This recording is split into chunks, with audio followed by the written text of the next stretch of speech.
যেখানে 120টা ঘর আছে সেখানে মাত্র 20 ঘর লোক নামাজ পড়ে, বাকিগুলো কোথায় যাবে?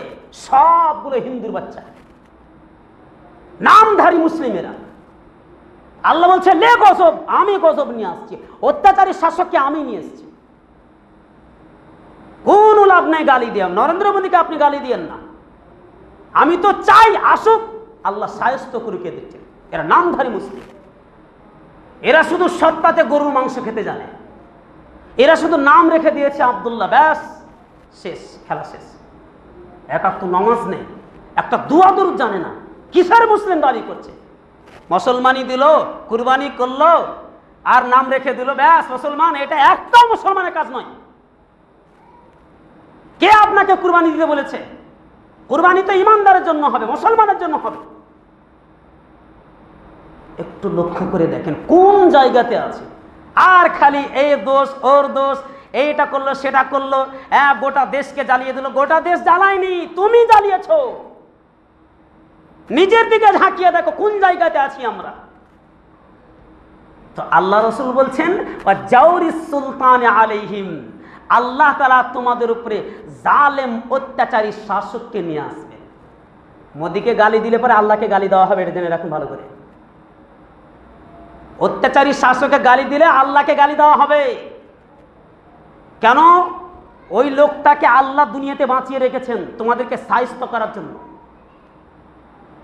আল্লাহ সুবহানাহু ওয়া তাআলা স্পষ্ট তিনি কোরআনের মধ্যে বলছেন, ইয়া আইয়ুহাল্লাযীনা আমানু মান ইয়ারতাদ্দা মিনকুম আন দীনিহি, হে ঈমানদারগণ, তোমরা যদি মুখ ফিরে চলে যাও, ইসলাম থেকে দূরে সরে যাও, ইসলাম থেকে বিচ্যুত হয়ে যাও, তাহলে আল্লাহ তাআলা তোমাদের জায়গাতে অন্য একটা সম্প্রদায় নিয়ে আসবেন। কথা মিলল?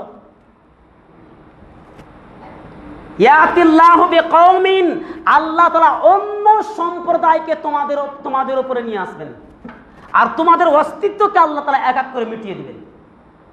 অস্তিত্ব তোমাদের থাকবে না। বেকার তোমাদেরকে বাঁচিয়ে রেখে কোনো লাভ নেই।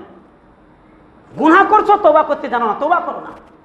আর এমনিতে তো আল্লাহকে ডাকছো না, আল্লাহ তোমাদেরকে আর পৃথিবীতে বাঁচিয়ে রাখবে না। কি জন্য তোমাদেরকে রেখেছেন? খাওয়া দাওয়া করবে, দিনের বেলাতে 3 টাইমে খাবে, স্ত্রীর কাছে গমন করবে, সকালবেলাতে উঠবে, নামাজ নেই, রোজা নেই, এটাই জীবন? কিসের জীবন? এটা গরু ছাগল থেকে নিকৃষ্ট জীবন, এটা পশু প্রাণী থেকে একটা নিকৃষ্ট জীবন। নেই কোনো ওর মধ্যে আল্লাহ বিল্লাহ তাল্লাহ কোনো কিছু নাই। দিনের বেলা কাজ কাম করলো, বাড়ি আসলো, খাওয়া দাওয়া করলো, রাত্রে স্ত্রীর কাছে শুলো, সকালে আবার পেশাব পায়খানা করে আবার কাজে চলে গেল। এটা কোনো জীবন হলো? আরে ভাই, আল্লাহ বিল্লাহ কোথায় করলেন? আল্লাহকে একবারও তো ডাকলেন না। এই আল্লাহ কি শুধু আপনাকে খাওয়া দাওয়া করার জন্য এই দুনিয়াতে নিয়ে এসেছেন? না না না। তাহলে আল্লাহ কি বলছেন? তোমাদের জায়গাতে অন্য একটা সম্প্রদায়কে আল্লাহ তাআলা নিয়ে আসবেন। আরেকটা কি বলা হলো ওখানে? আজিল্লাতিল আলাল মুমিনিনা আইজ্জাতিল আলাল কাফিরিন। তার আগে আল্লাহ তাআলা বলছেন ইউহিব্বুহুম ওয়া ইউহিব্বুনা, আল্লাহ তাআলা তাদেরকে ভালোবাসবেন, তারাও আল্লাহকে ভালোবাসবে। আর ওই সমস্ত ব্যক্তিগুলো মুমিনদের প্রতি কোমল হৃদয়ের হবে, কাফেরদের প্রতি খুবই কঠোর হবে। ইউজাহিদুনা ফি সাবিলিল্লাহ, আল্লাহর রাস্তাতে তারা জিহাদ করবে, সংগ্রাম করবে। জিহাদ মানে শুধু তলোয়ার নিয়ে মাঠে নেমে যাও না। জিহাদ মানে হচ্ছে তোমার ভিতরে যে সমস্ত নোংরা অভ্যাসগুলো আছে, বদ অভ্যাসগুলো আছে, যে গালিগুলাজ দিচ্ছ, তুমি নামাজ রোজা করছো না, এর বিরুদ্ধে তোমার নাফসের বিরুদ্ধে জিহাদ করো। সব থেকে বড় জিহাদ হলো এটা। নাফসের বিরুদ্ধে জিহাদ করতে শিখুন। যখনই আপনি নাফসের বিরুদ্ধে জিহাদ করবেন, তখন আপনার দ্বারা দিয়ে আর পাপ হবে না। তারপরে আল্লাহ তাআলা কি বললেন? ইউজাহিদুনা ফি সাবিলিল্লাহ ওয়ালা ইয়াখাফু লাউমাতা লাইমিন। আর এরা যারা আসবে, পরবর্তীতে যে সম্প্রদায়কে আল্লাহ তাআলা নিয়ে আসবেন, এরা কোনো নিন্দুকের নিন্দাকে পরোয়া পর্যন্ত করবে না। বুঝা গেল? 3 নম্বরটা চলেন। ওয়ালাম ইয়ামনাউ যাকাতা আমওয়ালিহিম ইল্লা মুনুল কাতরা মিনাস সামা। যখন কোন সম্প্রদায় যাকাত দিবে না, তখন আল্লাহ তাআলা আকাশ থেকে বৃষ্টিকে বন্ধ করে দিবেন। তাহলে আজকে বৃষ্টি হয় না একটাই কারণ বুঝতে পারলাম, যাকাত দিনে আমরা প্রত্যেকটা মুসলমান যারা প্রভাবশালী ব্যক্তি আছে, বিত্তশালী ব্যক্তি আছে, যারা বড়লোক মানুষ আছে, ওই সমস্ত লোকগুলো, গিরস লোকগুলো যদি আজকে তারা যাকাত বের করতো নিজের সম্পদ থেকে, তাহলে পরে আল্লাহ তাআলা বৃষ্টিকে বন্ধ করতেন না। প্রত্যেক মানুষ সঠিকভাবে যাকাত বের করলে সমাজে অভাবী লোক থাকবে না। বোম্বাইয়ে যে সমস্ত বড় বড় লোক আছে দেখবেন, যারা হাজি গাজি আছে, এরা যদি সঠিকভাবে যাকাত বের করে গোটা ভারত চালাতে পারবে।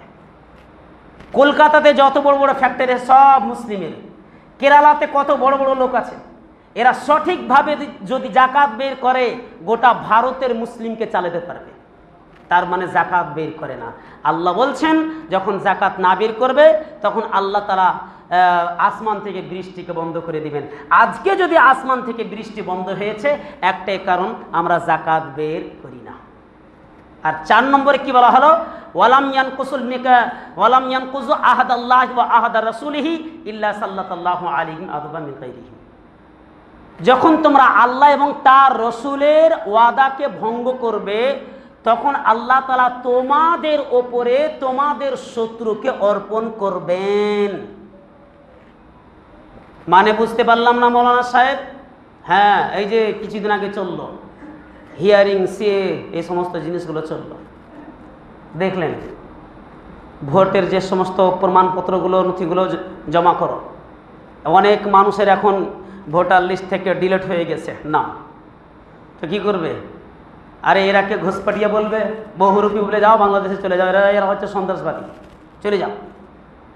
তাহলে এটা তো আল্লাহ বলছেন যখন তোমরা আল্লাহ এবং তার রসুলের ওয়াদা ভঙ্গ করবে তখন তোমাদের উপরে তোমাদের শত্রুকে অর্পণ করবেন, আর অর্পণ করে তোমাদেরকে দুর্বল অসহায় তৈরি করবে। আপনাকে যেতেও বলবে না কোনো জায়গাতে, বাড়ির মধ্যে থাকেন কোনো কিছু সুবিধা পাবেন না। আজকে বাছাই করে করে চাকরি বাকরি দেওয়া হচ্ছে বেধর্মীদেরকে। মুসলমানের কত নামগুলো পেন্ডিং হয়ে আছে, বড় বড় ডিগ্রি করে বসে আছে। চিন্তা করেছেন কোন জায়গাতে আছি আমরা? আর 5 নম্বরটাতে কি বলা হলো, ওয়ামা লাম তাহকুম আইম্মাতুহুম বিকিতাবিল্লাহ।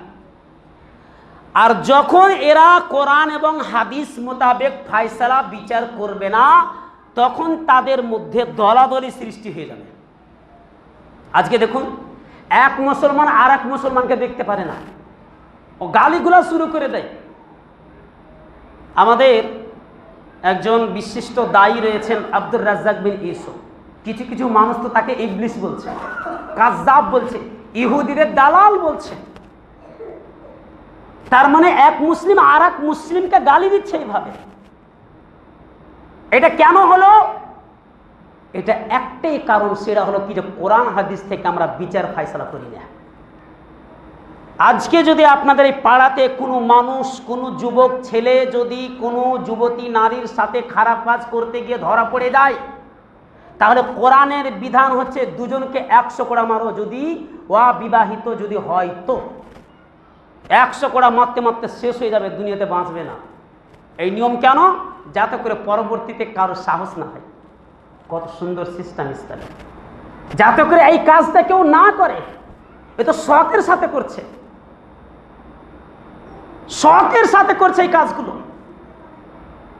আর একটা অবিবাহিত পুরুষ, অবিবাহিতা নারী যদি জেনা ব্যভিচার করে, আল্লাহ তাআলা বলেছেন এটা ইসলামের বিধান, বুক পর্যন্ত মাটিতে পুঁতে দিয়ে চতুর্দিক থেকে পাথর মেরে মেরে রক্তাক্ত করে দাও।